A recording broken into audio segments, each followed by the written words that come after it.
I'm Nadia. I'm a poet and an artist here on Ghana Country, and this is my poem, My Brain Said Ah and I Said Nothing. I learned at a young age how to stop breathing until my face is red, how to gasp for words and never grab any. I think my tongue is better held hostage at the back of my throat, dry with isolation, a choking hazard, all the warning signs buried in the depths. I lose hope of saying words, my teeth crack from withholding, churning, turning bones into butter and butter into blood, and you said, this is love. And I said,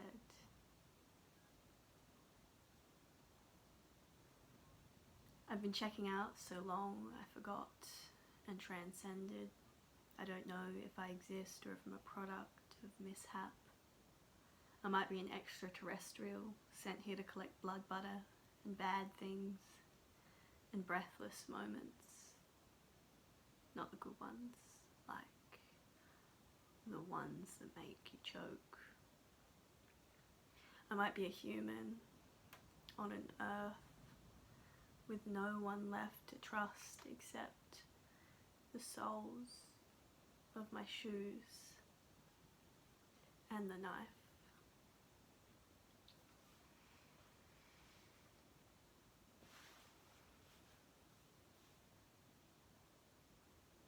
So in my poetry, I think my lived experience is sort of reflected by me going back to past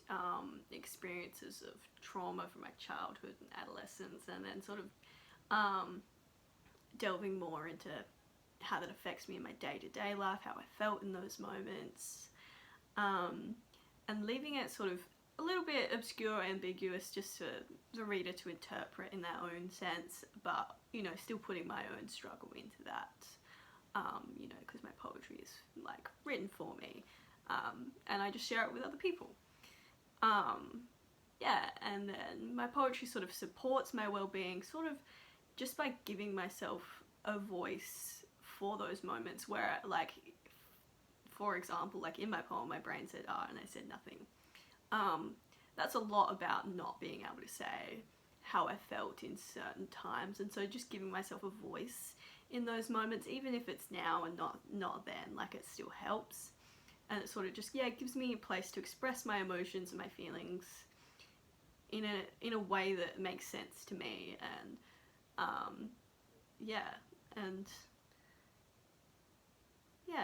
just like reflecting, like I can write, like something might just come out of me and I might reflect back on it later and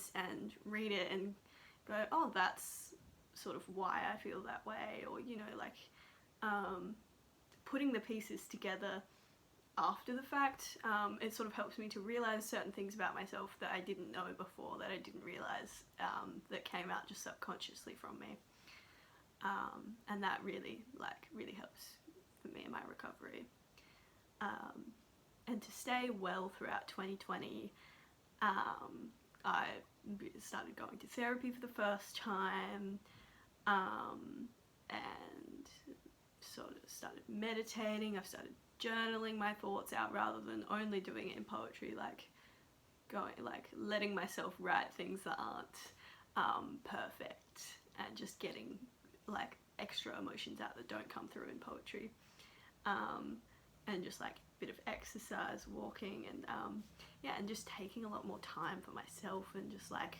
not saying yes to everything, not always working all the time, working less, and just taking time for myself to do things. And then yeah, and creativity of course plays its part in this, and I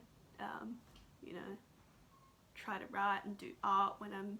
sort of feeling down, or when I'm feeling good, to sort of reinforce it as a good thing to do.